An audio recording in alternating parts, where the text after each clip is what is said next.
The live TV, सच सबसे आगे। Bharatiya Janata party को 2024 के चुनाव में एक ऐसा मैंडेट मिला है कि जिसके बाद हर दिन उनका मुसीबत से भरा है। सरकार भले ही बना लें, सरकार में तीसरी बार प्रधानमंत्री भी नरेंद्र मोदी जी बन जाएं, भले एक तिहाई प्रधानमंत्री बने, कमज़ोर प्रधानमंत्री बने, कमज़ोर सरकार बने, लेकिन जब आप कॉम्प्रोमाइजिंग सिचुएशन में आते हैं तो पूरी की पूरी स्थिति उलट होती है। और ऐसा ही कोई एक दावा है, और जिसमें ये दावा बहुत ज़्यादा बीजेपी के लिए चिंताजनक है कि भारतीय जनता पार्टी के कई सांसद भाजपा का पाला बदल के दूसरे दलों में जो इंडिया गठबंधन के हिस्सा हैं उनकी तरफ जाने के लिए इच्छुक हैं, और कभी भी कोई बड़ा खेल हो सकता है। ऐसा मैं नहीं कह रहा हूँ, ये दावा किया तृणमूल कांग्रेस के खुद सांसद ने कि बंगाल में 3 सांसद बीजेपी के दल बदलने वाले हैं और दल बदल के टीएमसी में जाने वाले हैं। इसके बाद भारतीय जनता पार्टी के नंबर्स और कम होंगे, और जब गिरते हुए नंबर्स देखेंगे तो कई ऐसे सांसद जो बीजेपी से नाखुश हैं या इन नीतियों से नाखुश हैं जो बीजेपी की हैं, या मोदी जी की तानाशाही वाले रवैये से नाखुश हैं, वो भी पलटी मार ही देंगे। और ऐसे ही कोई सरकार जो होती है वो गिरती है। बड़े बड़े जो पॉलिटिकल एनालिस्ट हैं वो ये दावा कर ही रहे हैं कि ये सरकार जो है बहुत लंबी नहीं चल सकती है। एक ऐसे मैंडेट में काम करना नरेंद्र मोदी जी के लिए, एक ऐसे मैंडेट में काम करना उन सांसदों के लिए जिनकी महत्वाकांक्षाएं बहुत ज़्यादा हैं, और एक ऐसा हाल जो बीजेपी ने बनाया है पिछले 10 सालों में, राजनीतिक हाल, उस पूरे के पूरे को देखते हुए ये साकेत गोखले सांसद हैं, और इन्होंने लिखा है, तृणमूल के सांसद हैं, कि आज की तारीख में बीजेपी के 240 सांसद हैं, इंडिया अलायंस के 237 हैं। बीजेपी अपनी अहंकार में अपने आप को अब तक एक ही गिनती आई है, अब तो एनडीए कहने लगी। लेकिन अगर सांसदों की संख्या देखें तो 3 बीजेपी के सांसद जो वेस्ट बंगाल के हैं, वो इन्होंने साफ दावा किया है कि वो हमारे टच में हैं, हमारे संपर्क में हैं। 3 BJP MPs in West Bengal are in touch with us and there will be a nice surprise soon. इन्होंने ये लिखा है कि बहुत जल्दी बहुत बड़ा सरप्राइज होगा। उसके बाद बीजेपी 240 हो जाएगी, इंडिया गठबंधन 240 है ही। मोदी के जो क्रीकी कोलिशन है ये एक टेम्पररी स्ट्रक्चर है जो बहुत लंबे समय तक नहीं चलेगा। अब अगर ये खेला होगा तो आप खुद सोचिए कि ये पिछले 10 सालों में बीजेपी के लिए सबसे बड़ा और पहला ऐसा झटका होगा कि जो चीज़ें बीजेपी करती थी वो बीजेपी के साथ ही हो गया। और ये दावा अगर तृणमूल कांग्रेस का कोई कार्यकर्ता करता समझ में आता, लेकिन तृणमूल कांग्रेस के एक अधिकृत व्यक्ति ने किया है। तृणमूल कांग्रेस के ऑफिशियली समझ सकते हैं हम इसको, सांसद का दावा है कि बीजेपी के 3 सांसद जो हैं वो स्विच करने वाले हैं वेस्ट बंगाल में।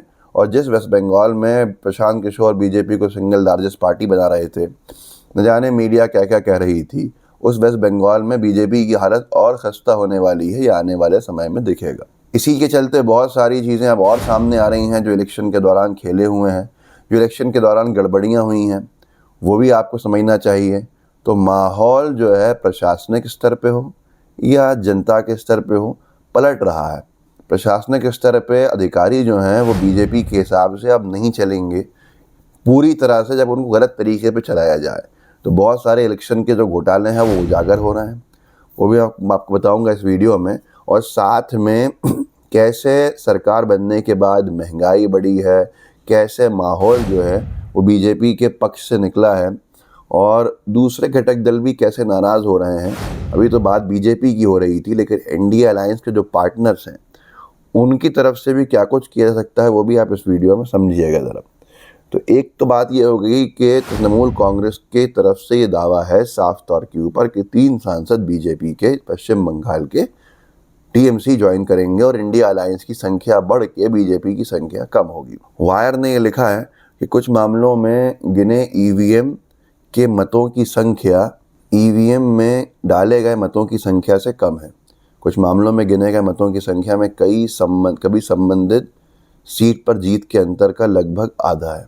अब ये एक बड़ा विषय है कि क्या उन सीट्स के ऊपर जहां बड़ा कम मार्जिन था और ईवीएम के और जो वीवीपैट के जो मिलान हुए हैं उसमें अगर मतों की संख्या में कमी आई है, तो क्या कई सीट्स ऐसी हैं, वो सीट्स भले ही 10-12 हों, जहां बीजेपी हार गई है, और ये टेक्निकल जो इश्यूज़ हैं जब इनको सॉर्ट आउट किया जाएगा तो बीजेपी को हार का मुंह देखना पड़ेगा।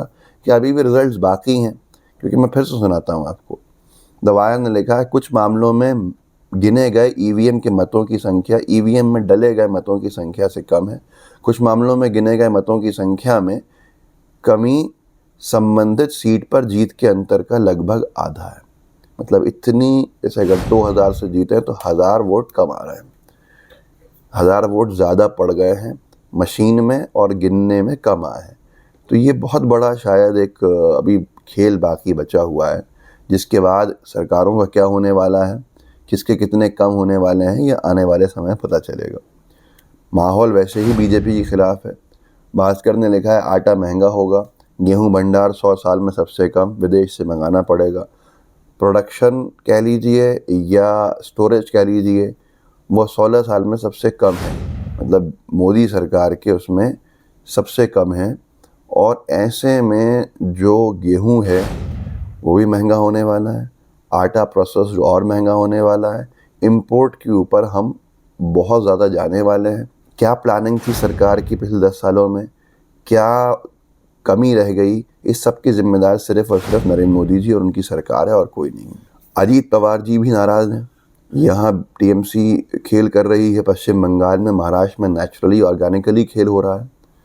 अजीत पवार जी नाखुश थे राज्य मंत्री मिलने से। प्रफुल्ल पटेल साहब फुल टाइम कैबिनेट मंत्री रहे हैं, उनको राज्य मंत्री बनाना और तमाम चीज़ें जो हैं। और महाराष्ट्र में शिवसेना शिंदे गुट और एनसीपी अजीत पवार गुट ये वापस अपने अपने मात्र संगठनों में जाते हुए दिख रहे हैं, जिससे कि बहुत कम उम्मीद है कि इलेक्शंस होंगे। उससे पहले ही लगता है कि सरकार महाराष्ट्र में गिर जाएगी। अभी महाराष्ट्र की सरकार को 6 से 7 महीने हैं, लेकिन ऐसा लगने लगा है कि ये टेन्योर पूरा करना असंभव हो चुका है इनके लिए। या तो सत्ता परिवर्तन होगा तो प्रशासन बिल्कुल सही काम करेगा, 2 महीने के लिए ही हो, या सरकार गिर जाएगी और पहले ही इलेक्शंस के अंदर महाराष्ट्र चला जाएगा।